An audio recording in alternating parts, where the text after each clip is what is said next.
All right, we're going to start in 3, 2, 1.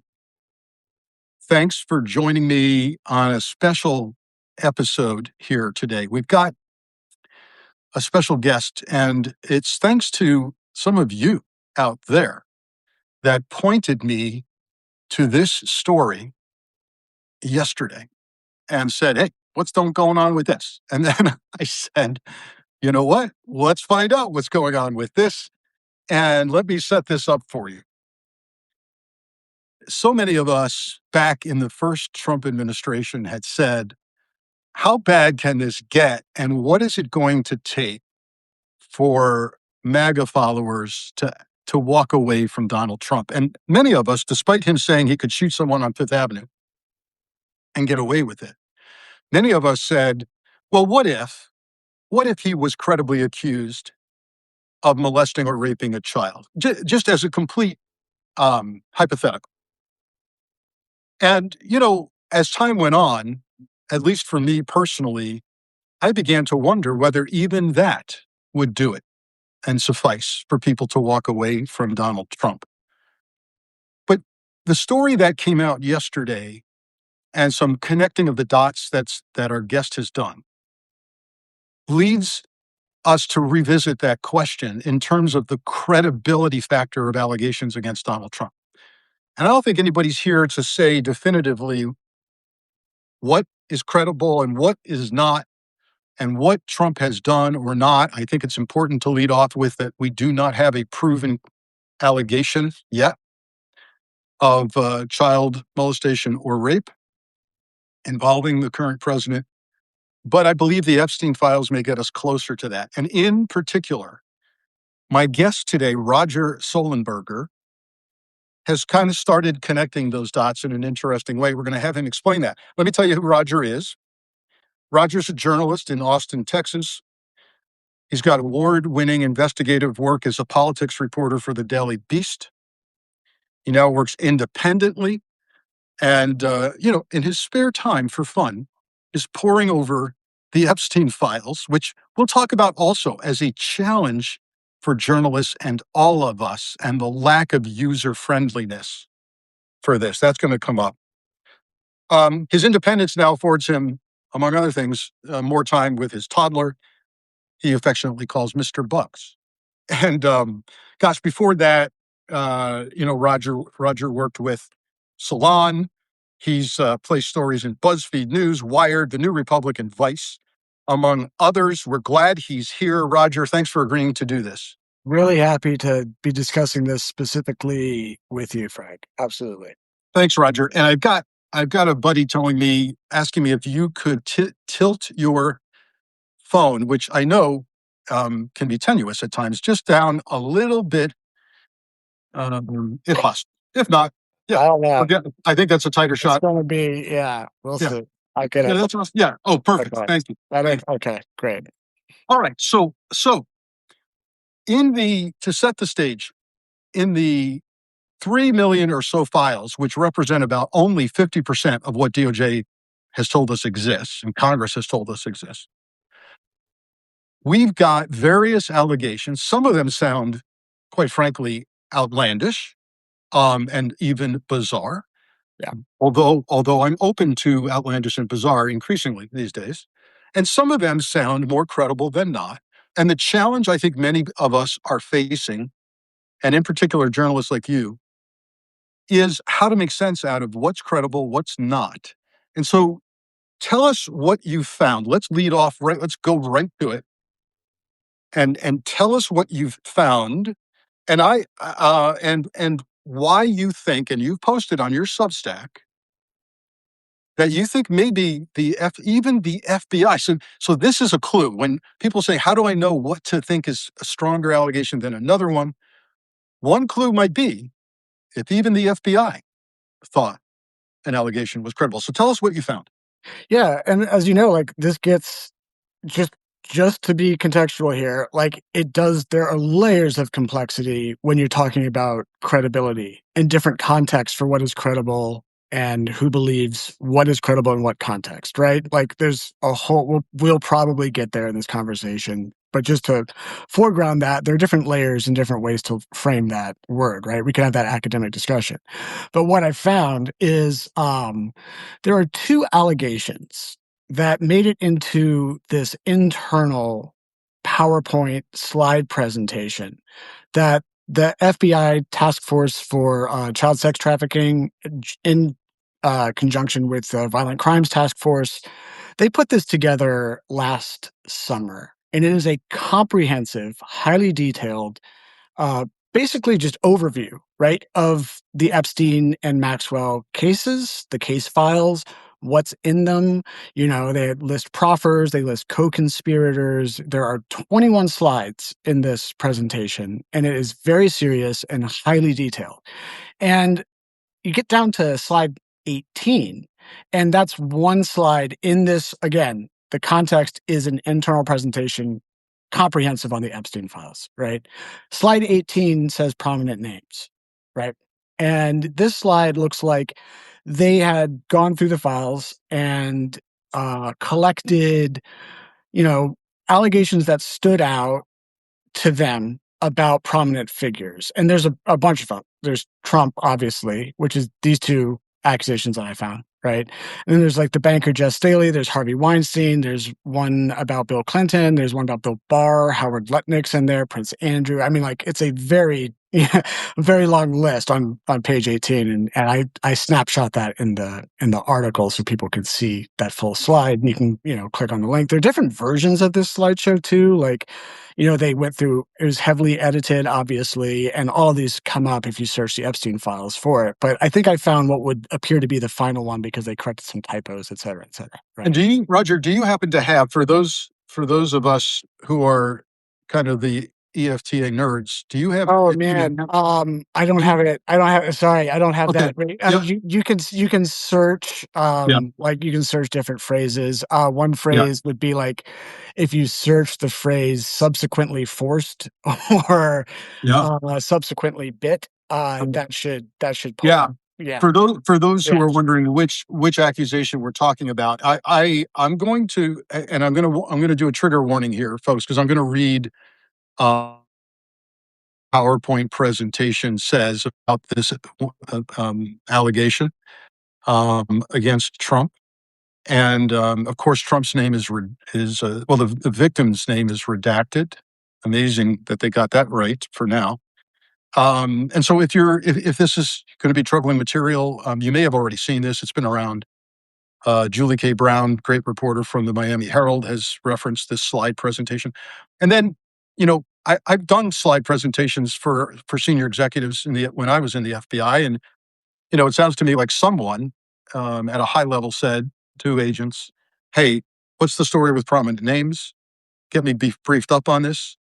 And Roger, do we know like what the Yeah, circumstances were? there's actually an email chain that discusses this specific slide, collecting information for this Right. slide, dated around the same time. It's the email chain is from July 22. So just for everybody, just very clearly, in this slide, there are two claims against Donald Trump that they saw fit to include in the slide. The first one is a direct accusation from a victim saying that Donald Trump forced her to perform oral sex on him. Yeah. And like, it's very graphic. And that was in the early to mid 80s. And they attribute it to the victim. And the second one is another Epstein victim who actually is immensely credible for the second claim. She was a key witness against Ghislaine Maxwell at trial, who made this claim. And that claim is in 1994.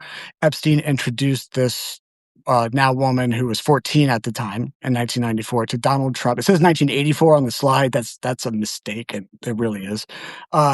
Introduced this victim to Donald Trump at Mar-a-Lago and said, "This is a good one, right?" And then Donald Trump, in various ways that's documented, agreed, said yes, whatever. So Donald Trump would have been aware, right? Okay. At least that's what that says, right? So like, what my story is saying, like, hey, the White House, Trump's DOJ, these people have been telling you X the whole time, right? They've been saying no evidence, nothing about Donald Trump, blah, blah, it's all fake and made up. It's like, well, what is this? is Yeah. what my story is. Well, let's Why is this in here? absolutely. So let's get to, and again, with apologies for the potential triggering information language here. Let me go ahead and read from the slide that the FBI created as a summary presentation for parties we're not quite sure of, right? Roger, could this have potentially been done for DOJ, for Todd Blanche, for the director of the bureau? Yeah, we don't know. And again, that email chain was July 22. It was just before he met with Maxwell for the Just before Todd Blanche interviewed Maxwell. proffer, Right. the jailhouse So interview. So it so could have it's been that slide. There is right around that time, right? There's another email about allegations about Trump and like we don't really know. It could be Yep. correlated to that. It could be dual purpose. Who knows Yep. why they had this? Got it. Okay. Here's from the slide summary of this young lady's allegation. Um, Her name, redacted, stated Epstein introduced her to Trump, who subsequently forced her head down to his exposed penis, which she subsequently bit. In response, Trump punched her in the head and kicked her out. The victim would have been approximately 13 to 15 years old when this occurred, according to the presentation. The alleged assault took place in the early mid 1980s, and the same woman also claimed to be an Epstein victim, right? Okay. Now, what more, if anything, do we know about this alleged victim? So And this okay. and anything FBI might have done in follow-ups. So clearly the FBI, we're saying the FBI interviewed this victim. Yes? The slides, all of them, cite the victim as the source for this claim, right? Herself. They cite her. There's another, there are other like points on this slide. There's the one about Bill Clinton, for instance, the person who gave that tip, right? Which is the tip was that somebody had invited them to an orgy and they told them Bill Clinton would be there. Like that's the claim. That seems believable, like, that someone would say that to somebody. Like, it doesn't mean that the orgy itself is believable or whatever, but, like, that sure, whatever. But that person is specified as not a victim of Epstein, right? They specify the source of that. There's another tip in there about Bill Barr that is specified to come from the National Threat Operations Center tip line, right? It specifies that. This is cited directly to Right.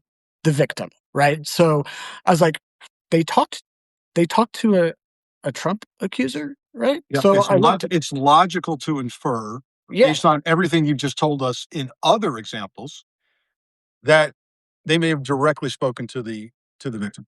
and I looked at this, and, there is this seems to have originated in my reporting, lays all this the timeline of events out, I think, hopefully clearly. This originated from, it looks like, a tip called into that hotline by somebody identifying as a friend of the victim, right? So the files in this spreadsheet, I think, Midas Touch had, like, published this, and they said it got taken down, put back up later. It's this is the spreadsheet that has the outrageous and bizarre claims on it as well, right? And in that spreadsheet, these are, like, called into a tip line. The FBI notes on one of them, there's actually some misinformation going around on Twitter about my story about this. They snapshot like a little piece of this same spreadsheet and say, oh, it says the FBI said this person's not credible, right? Well, it's not the same accusation. That's pulled from lower down in the sheet, right? So they did specify another, as talking about credibility, the FBI did specify next to one of these claims, this is not credible, right? They didn't do that for this claim. The claim was apparently, according to this, called in by a friend. The FBI did not, or DOJ did not redact the first name of this friend on the sheet for whatever reason. But it's hard to tell. Like, you don't know if that's her friend calling in or maybe she called in, right? And it was like kind of nervous and used a pseudonym. And then it progressed from there. Whatever happened, that's what the document says. A friend called and said, hey, my friend has told me that this specific thing happened with Donald Trump. It's the same accusation. It's like the forced oral sex, same time frame, Right. biting, the whole thing, right? That's the accusation. It's in this sheet. And it says in the notes, you have a next to it, like, well, what is the FBI's response to this? And the FBI says that they spoke to this caller. They were able to identify, they learned the identity of the victim, right? And they dispatched it to the Washington office. I don't know if that's Washington State or Washington, D.C., unclear. It says Washington office, for an interview, right? And then there's also a third column that has criminal history, and it says a criminal history from South Carolina. Now, putting these things together, there is, searching these files, there is a 302 that matches uh, several details about both the allegation and who this purported victim would be, right? The South Carolina thing, Washington State, and then the time frame of the allegations, the specific allegations themselves about Epstein, that aligns with this person who gave an interview to the FBI in July of 2019. And according to those documents, I have her case number. So I pulled up a bunch of records about this person, right? And according to those documents, this person, the tip was flagged for the FBI shortly after Epstein was arrested in 2019. And the person lawyered up also, right? Pretty important. The person lawyered up immediately, and there's back and forth that we're not really aware of, right, between the FBI and this person through their attorney for about 2 weeks or so, maybe 3 weeks in July, setting up this interview. There's a phone call that they have before the interview that's documented. So there is communication through the lawyer to the FBI about this victim, So which, you know, do go you ahead. think do you think that the FBI, if indeed you're right, that they it sounds like they interviewed the victim, did so in the presence of counsel? They did in the Yeah, presence of counsel, and there's yeah. some interesting details about that too in the 302, Please, right? please. What do you got? So, they get the interview in, I believe it's July 24th of 2019 is when they say the actual interview happened, and, conducted by the Seattle field office, right? The attorney is present for the interview, and there are 2 passages that are heavily redacted in this 302. And one of them is up top. It's like the first paragraph of it is like born in Binghamton, New York, and then blacked out, right? Don't know why.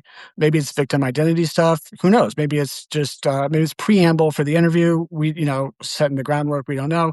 And Yeah. then there's a little bit more, and then the next page, first 2 paragraphs, blocked out. Nothing, right? And then it goes on about Epstein, and she gives a highly detailed account of her abuse, alleged abuse at the hands of Jeffrey Epstein here.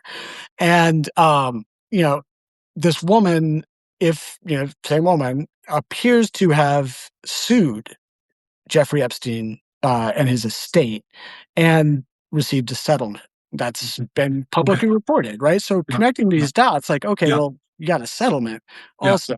So yeah, the attorney's there. There's one passage in here where she mentions that she had a friend who sent her a photograph of Jeff Epstein, and the woman doesn't seem to have known about the Florida case, right, back in the late Mm. 2000s. It was news, but it wasn't like it is today, nationally, and it doesn't seem the woman was aware of what had happened in Florida. That's what reading between the lines, it seems like she became aware when it exploded in 2019 Yeah. again, and she saw this photo and she's like, "That's the guy who's made my life a nightmare, Jeff Wow. Epstein," right? Mm. And the photo that she's like, "Yeah, I've got a photo. That's how, like, I know this is Jeff. Oh my god, that's the Jeff. That's the Jeff." Um, so she says that, like, she has this photo and the FBI agents say, "Oh, can we see that photo if it's on your phone?" And it's still saved on her phone. And she hesitates and has some crosstalk with her attorney. This is in the 302. And the FBI agents hear the word president in their crosstalk. They're like, wait, well, she's asking to crop the photo. And like, president, like, wait, what are you talking about? The woman hesitates and she doesn't answer this. The attorney answers for her. And the attorney says, well, I'll advise that, my client does not want to implicate powerful public people out of fear of retaliation, is what he says. So Sure. again, we have Yeah. like this claim that she's made apparently Mhm. about Trump. Like, there's Yeah. you can So see that. her, But like, so so she hands him the photo, and it's a photo of they cropped Trump out of the photo. It's a famous photo, the famous photo of Epstein and Trump together. wow. So That her friend sent her that particular image. unbelievable. So if we're checking down the list of indications of credibility, we've got um, an alleged victim of Trump and certainly Epstein. We've got the FBI characterizing her in a PowerPoint presentation as in a way that is different than the way they characterize non-credible victims. Yes. We've got a field interview in And by the way, juxtaposed against somebody that the FBI is legally obligated to say is credible, right? The two claims about Trump, it's yeah, her, and the second claim is someone they used at trial to convict Maxwell. right, but They that's cannot say. Yeah. and So that's a different. why would they include a bizarre claim? So they're combining Those are the two. two potentially credible folks, including one victim who was so credible they used her to help convict Ghislaine Maxwell. Do I have that Yes. right? Okay, That's we'll get correct. to that person. We'll get to that person in a minute. Back to this person and her credibility and indications of credibility. We've got they decide it's important enough or credible enough to conduct a field interview. They do it in the Seattle area, correct? Her attorney is present. She produces a photo sent to her of her and Trump, and her attorney wants the Trump Oh part. no, of Epstein and Trump. This is I'm like sorry. how I identified Epstein. Yeah. I Yeah. see. I see. And Yeah. she wants right. So even further, she wanting to avoid retaliation. She's not in this, but she doesn't even want Trump in it for fear. And to me, I mean, like we're getting like this is gets very subjective, but she has a lawyer, right? And it Yeah. doesn't say she's not Right. saying I don't want to implicate people who are innocent, right? That's not what the So, lawyer says. The lawyer no. says I don't want to implicate people out of fear of retaliation. Yes, indeed, indeed. Um. Okay. Now, Now, you want to hear something interesting? always. This interview, July 24th, right? On they don't upload it immediately, right, that day to the case file, right? I'm not sure you would know better than I would, obviously, if that means like putting it, specifically in Sentinel or whatever, right? But on the 302, it says date, entry date of Yeah. the 302 Yeah. is August August 9th, 2019. That's the day before Epstein is found dead in his cell. And it's that's pretty it's pretty crazy. I mean, it's crazy, right? And I'm not I can't really I have to check myself on the conspiracy theories around I mean, I don't know. Like, I have come around to entertaining things that I did not previously entertain. I'm not Right. right? Right. Who knows, right? Yes. Who knows? But that is just Wow. So let me completely let me let, completely crazy.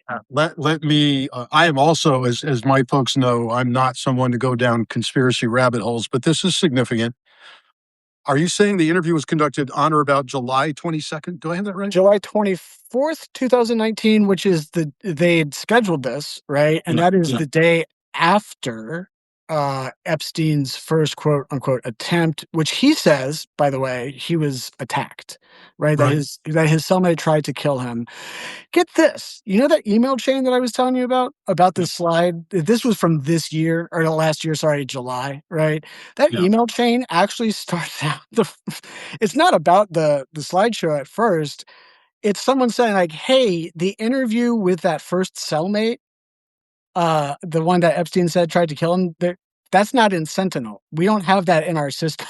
That's literally the first email, and then after that, they collect these like, right after that, they collect these allegations. It's I Wow. like, if So, go ahead. Yeah. well, you made reference to the entry date of this memorialization of the interview of this victim, and that was entered into the file system when? August 9th. the day after, The day before the Epstein's. day before Epstein died, August 9th. So we have an interview on July 24th. It's entered into the system in a 302 format August 9. I will tell you from my 25 years in the FBI, that is a very late filing.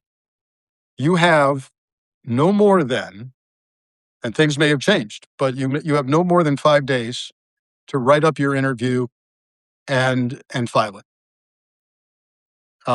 So they're over that deadline, and they file it on the day before Epstein died. So it Wow. says. Wow. What it says on the document. Yeah. Yeah. Yeah.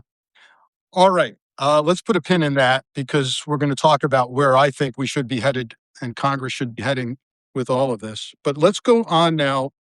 Are you kind of, have you given us everything on this particular victim? I'd like to. There's some things I'd like to reinforce about it, Yes, if you please. don't mind. Right. So this person, the person in the 302, right? Again, she got lawyers.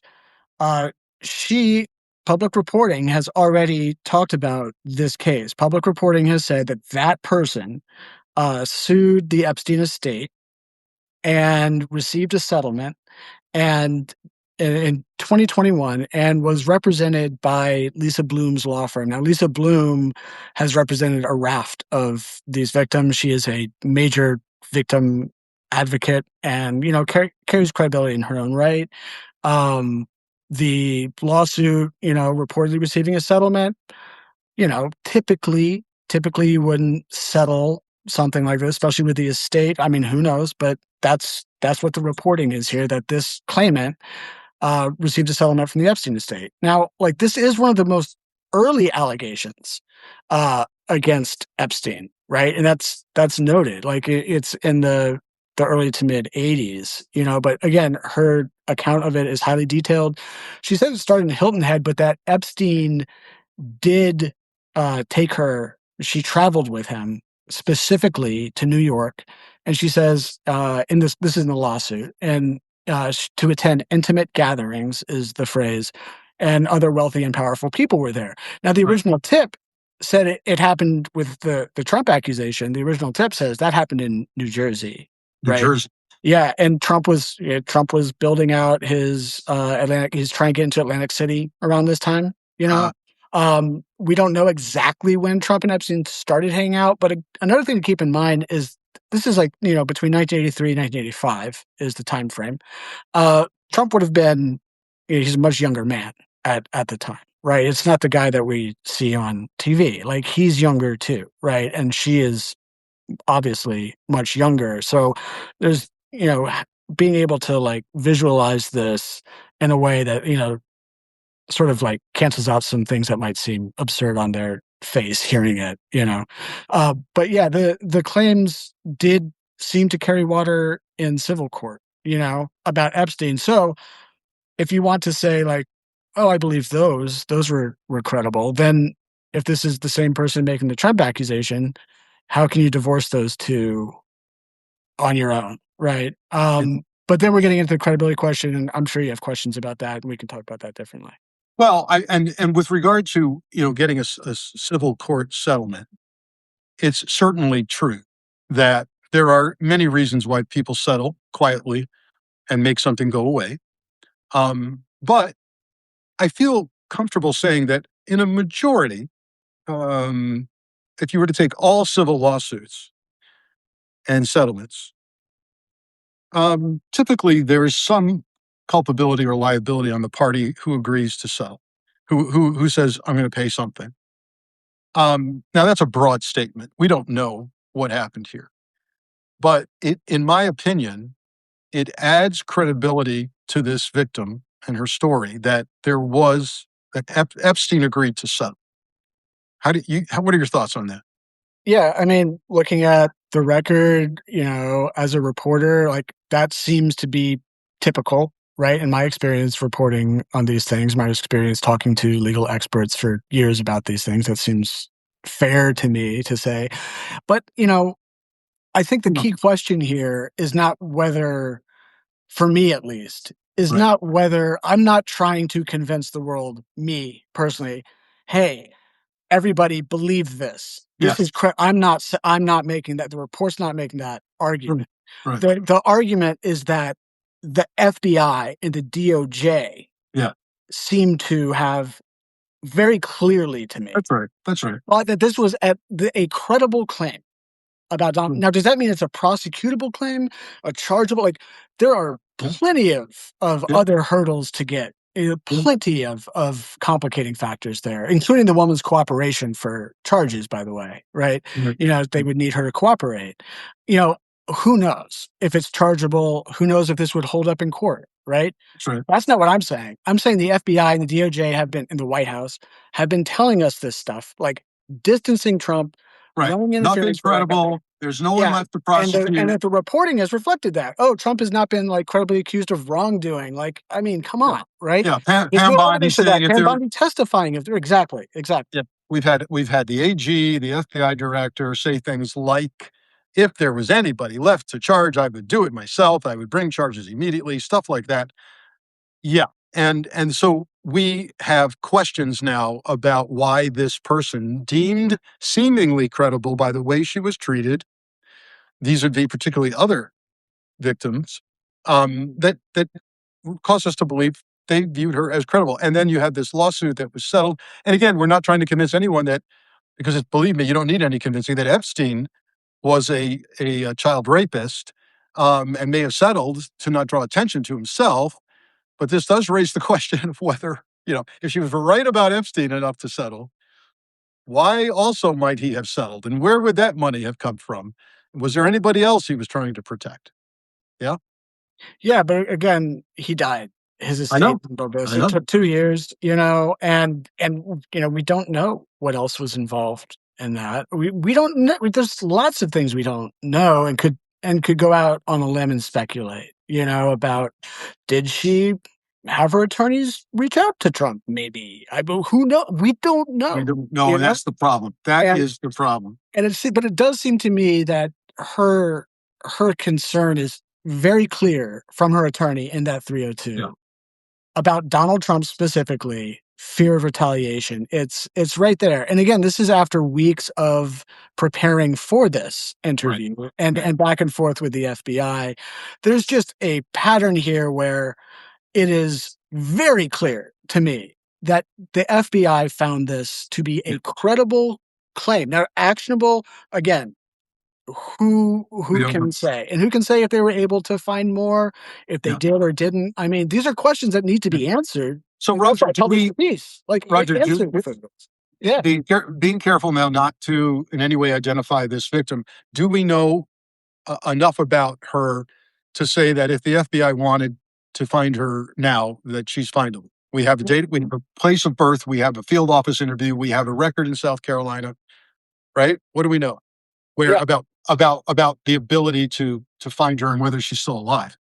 Yeah, they would be able to figure out Sure, easily. sure, Easily. Yeah.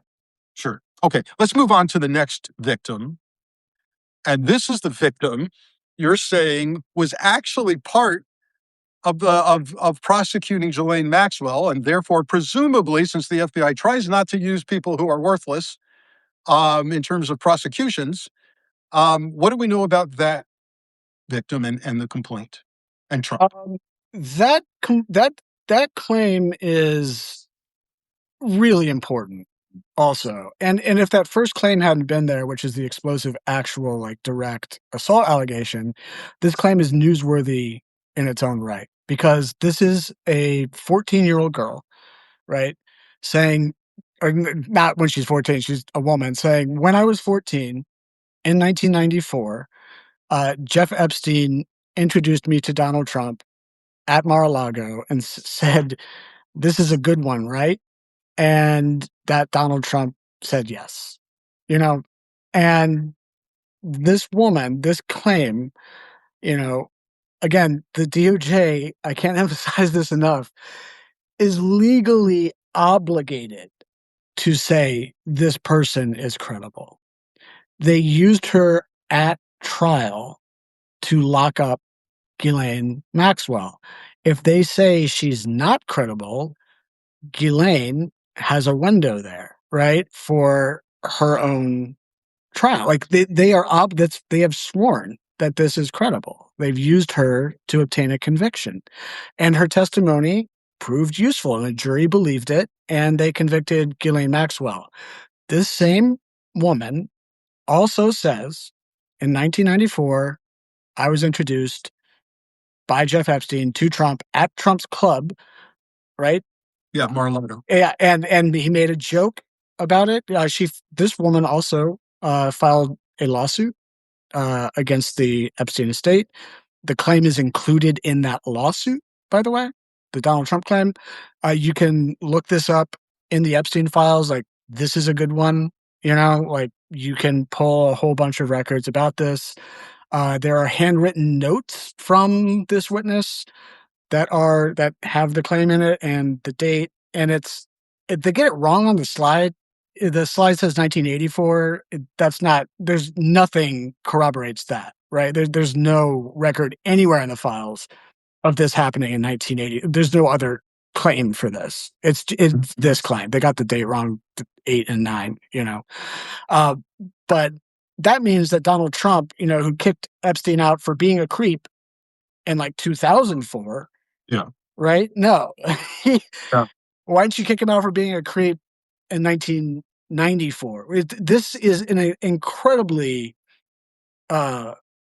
significant claim against Donald Trump and the White House's stated on the record denials, which we all know are bullshit, right? We all know that. Like, hey, look at all of this evidence of them to like, come on, like, what are you telling us here? But this was at his club, right? In 1994. And this person is not a crazy person. This person is a credible witness for his own government, right? Explain that. That alone Yeah. forces the conversation to Yeah. move past this smoke and mirrors that they've been. Well, we'll dive into what it means to put someone on a witness stand, for God's sakes. Yes. But the as with the first victim and her allegations, which were extremely specific and graphic, do we have anything beyond this victim saying she was introduced? This is a good one. Yes. Do we have any further details about interactions with Trump? She says that she's not a victim of Trump. Now Okay. there's an email about this again, coincidentally, right? So this email is July 22 of 2025, last summer. Yeah. The first chain that I was talking about, I believe, is dated July 24th. This one is 2 days prior. This is just before the Maxwell proffer session, right? I see. And it looks like this might be in direct preparation for the Maxwell proffer. And I see. can't see who it's being sent to, who it's being prepared for, whatever. But Right. someone asked for, hey, what are the Ghislaine claims again? Like, and it's with Trump and Prince Andrew, right? Yeah. And so they mentioned this claim in that email in July 22 before the Todd Blanche and Maxwell. Now, like, does Todd dig into this? Oh, wow. Or is he digging into this with Ghislaine? Like, Yeah. If you're no, going but to put somebody, it was someone was collecting it for some reason, yeah, right? the risk you take in putting somebody on a witness stand, um, in a federal prosecution is, of course, cross-examination and impeachment of the witness based on credibility. Right. And a can of worms that you could open if the defense says, well, you also made this ridiculous claim that you got introduced to Trump and Epstein characterized you as a good one, right? And Trump said yes. That could get torn apart on the stand if the defense chose to do so. And as far as we know, from any transcript or otherwise, do we know if they attacked her on the stand, her credibility in any way? I'm not clear on that because she was an anonymous. I see. Yeah, she proceeded as a Jane Doe. Okay. And she has kept it looks like she has made a, concerted effort to keep herself out. Now, people do know her identity, Right. but that's I don't wanna wade No, in. no, no, no. But I think suffice to say, look, if the Southern District of New York is putting you on trial, criminal trial, and you've got the highest caliber prosecutors, to include folks like Maureen Comey, who was fired, potentially involved in the planning of this prosecution, they're not putting you on as a witness unless they have completely vetted your credibility and your veracity. And I think it's really important to understand that. And it's important equally to say that Trump could say in his defense to this discussion, well, yeah, Epstein's a creep. He introduced young girls to me and characterized them, hey, this is a good one. And to kind of appease him and make him go away, he said, yeah, right, good one, right? He could say that, maybe. I'm sure you could say that, but it would make things a lot more difficult for the story he's been trying to get us to believe. Right, right. He's been feigning ignorance largely, or trying to, Yes. and the timing is off here. Yeah, And yeah, and so again, the White House has to answer. They have to answer for this. And again, if he's aware, this woman has been described publicly what she looked like at the time, right? right, right. It's yeah. I mean, come on, man. Like Yeah, just drop the pre. Like I get so frustrated at, and I understand, the liabilities and the need for accuracy and journalism and, dot the i's and the lowercase j's, yeah, right? yeah, I completely get it. That's what right, I do. But here it is. There's a unnecessary, unjustifiable deference to a narrative that has been backfilled by this White House, by this president, and by his DOJ. That doesn't make any sense. It's bullshit. And to carry that and say, well, we will defer and say there's no evidence of wrongdoing. right, I mean, come on. Like you can say the evidence isn't great or whatever, like whatever, yeah. but this is very clear to me. Right. I hope folks who've hung in there with us have seen the value here. I'm also going to hit on a couple other Epstein things quickly, but you see the value here. You see why I wanted Roger on and I wanted him on today. I, I don't see this happening in corporate media right now. And maybe this will prompt this discussion, but I see a fear in corporate media today where, if we start connecting these dots, look at these two victims who seemingly were treated as credible, even by the federal government, even by the FBI, even by the Southern District of New York, and they're alleging specifics about Trump. I don't see that happening, and that's the role of independent journalism. But it's also the challenge of poring over 3 million documents or more that only represents half of what exists. And Roger, just real quick, what has been your experience in trying to actually find this stuff in what is seemingly a not user-friendly format? Can I get there like in a loop here real quick? Yeah, go ahead. Yeah, All right. So, speaking about the corporate media, one question that I've brought up to you, Frank, that I have that I've never seen asked, right, is did Donald Trump take any of these records to Mar-a-Lago, right? He took so much stuff, and we don't know at all what he took, right? And he was willing to take apparently some really, really sensitive, important documents, steal them, and stole them for himself and kept them.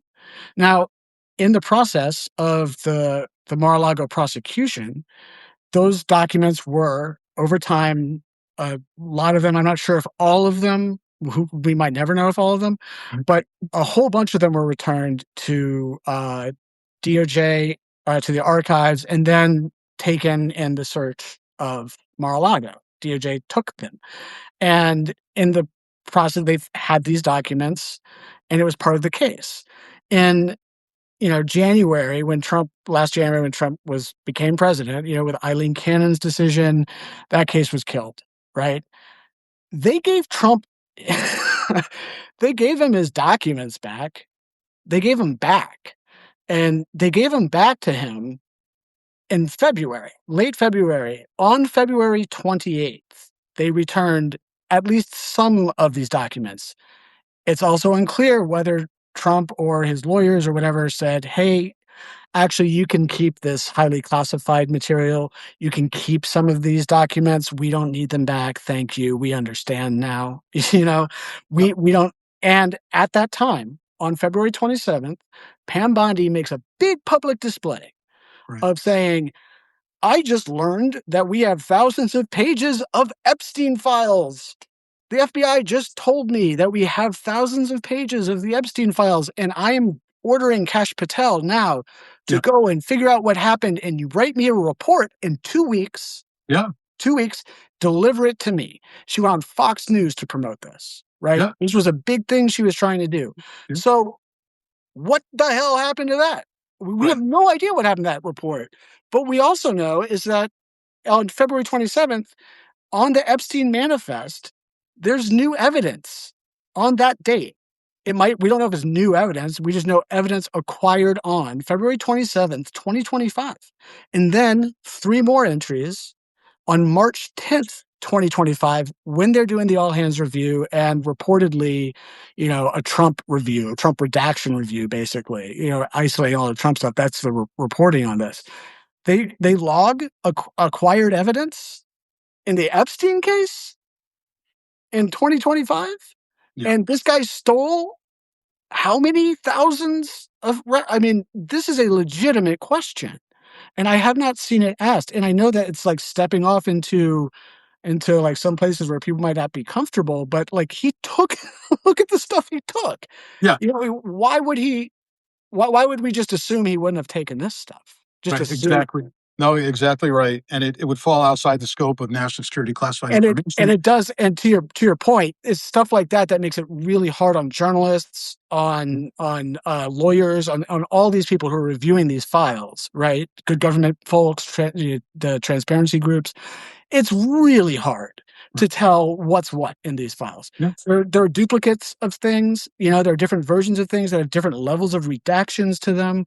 There's Yes. no chronological order to it, no Right. master sheet, there's no grouping by category.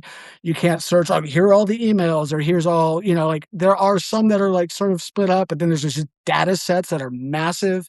Yeah. They've taken things down and put them back up. We don't know. Maybe things are gone. There are some files that are not there anymore And that yeah. I have ETF numbers for. They're Yeah. not there. They're vaporized. And so, today we find reported that Attorney General Bondi has told Congress, allegedly, that DOJ is done. Nada, they're done. There's nothing more coming for redaction in this process. So this is a kind of gaslighting on a national governmental level. It's Yes, absurd. I want to highlight the Goldman point, right? Goldman points out there's this email between Epstein and Maxwell from like 2011 or 12 or something yeah, about Donald Trump. It's between them and then redacted. And now Bondi cited privilege for yeah. redacting it. What privilege, though? I've said this. I said this on my last broadcast. Are we Okay, talking? great. Yeah, yeah. What are you saying? Because you're damned either way. Is it attorney-client privilege? Well, you're claiming privilege for emails between Ghislaine and Jeffrey, or is it executive privilege? Which means what? That Trump was raping children as a part of his official duties? What are you claiming here? I don't understand the privilege. They're just not going to like open that up. I mean, so like this comes down to like what are the levers of power now that maybe the public, maybe Congress has, Yeah. journalists. I am sure that we are going to see lawsuits, some type of legal mechanism from, public interest groups, or not public interest groups, sorry, like public transparency groups, right? Good government groups, potentially members of Congress, journalists, right? Conglomerates, things like that. We should try to get some of these things Yeah. redacted. But I Well, I don't know I don't know what's going to come of that. So so yeah, and we could do an hour on that. But I think Congress, at a minimum, needs to start subpoenaing people, including, by the way, FBI agents who conducted these interviews. Absolutely, let's get them on. And yes, there'll be a battle royale over this. Unredact that 302. Why is Yeah, protect your information, yeah, sure, but like absolutely. Make it. giant blocks of texts. It's time to Yeah. make it ugly. And then, in terms of possibilities, I know some of our viewers are saying in their comments, "Hey, how about state prosecutions?" Yeah, how about it? And let's talk about New Mexico briefly. We've got a ranch in New Mexico where allegation after allegation exists of child rape and molestation occurring there. And lo and behold, we find out recently that that ranch property is now owned by a guy by the name of Huffines. I may be mispronouncing the name, but it's a Texas businessman who owns the New Mexico ranch named Donald Huffines. And he, boy, is he a player in Texas politics and running for office, by the way. He's run before. But here's the deal. Two things strike me about this purchase.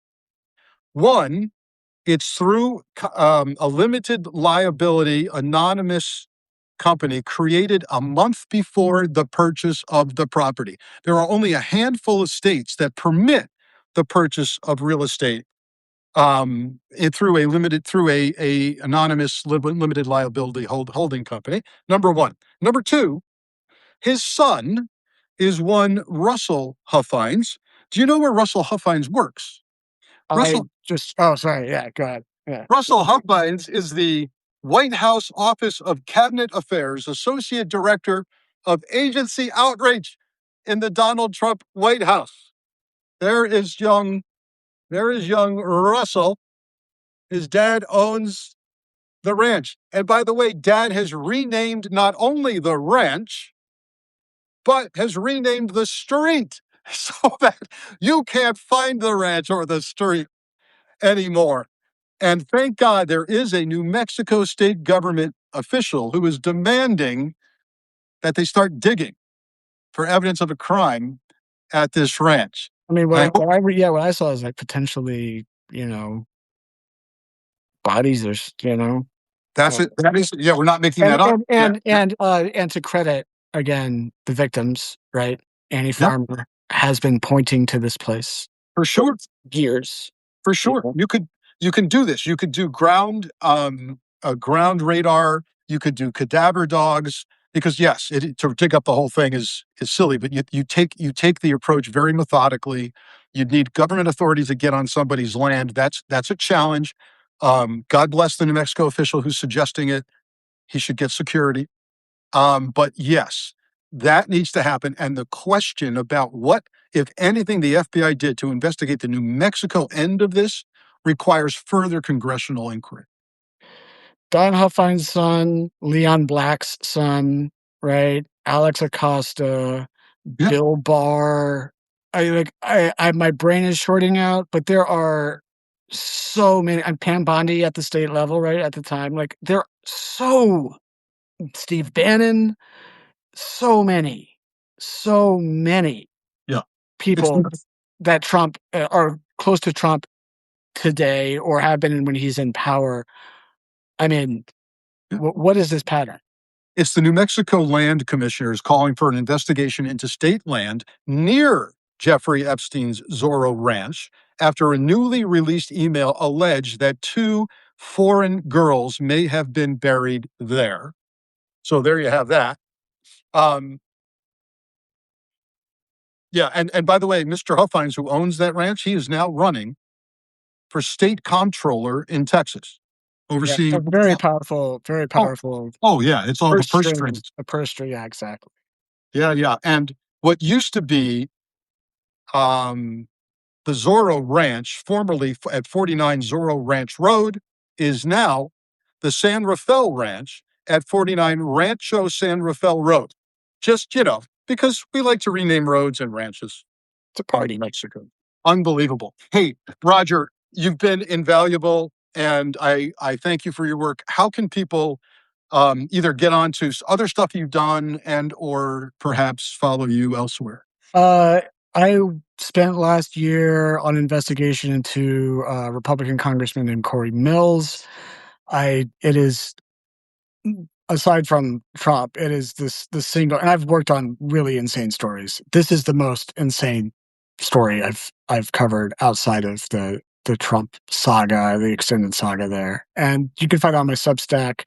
But yeah, it's that's been a lot of work. And it's hard to crack through into the news cycle. I, on one hand, can't really blame my colleagues in the corporate press. Their plates are full, but man, this guy, I invite everybody to read and learn and spread the word about Corey Mills, who owns a weapons company that exports lethal munitions to other countries and conflict zones, and he is in debt to a foreign his company and him personally in debt to a foreign lender in tens of millions of dollars. He sits on the Foreign Services Committee and the Armed Services Committee in the House, and he has a long history of inappropriate behavior with women. He got a restraining order against him this year.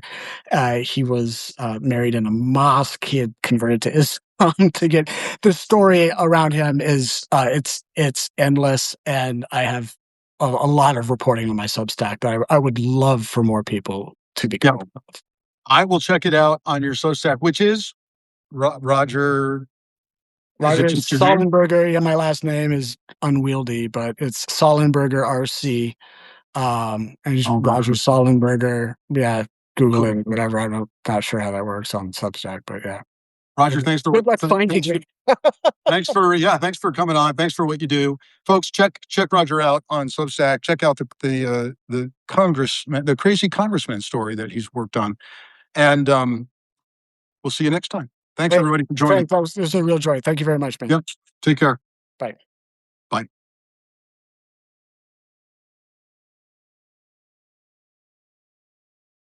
Thanks, Roger. Are we? Oh, okay, cool. We're good now. Yeah, we're cool. Still says live. Hey, everybody. Yeah, people are getting out, and you'll see this go up, and you'll have access to it to push it yourself as well. And yeah, I'd love to share it, man. This was a all right.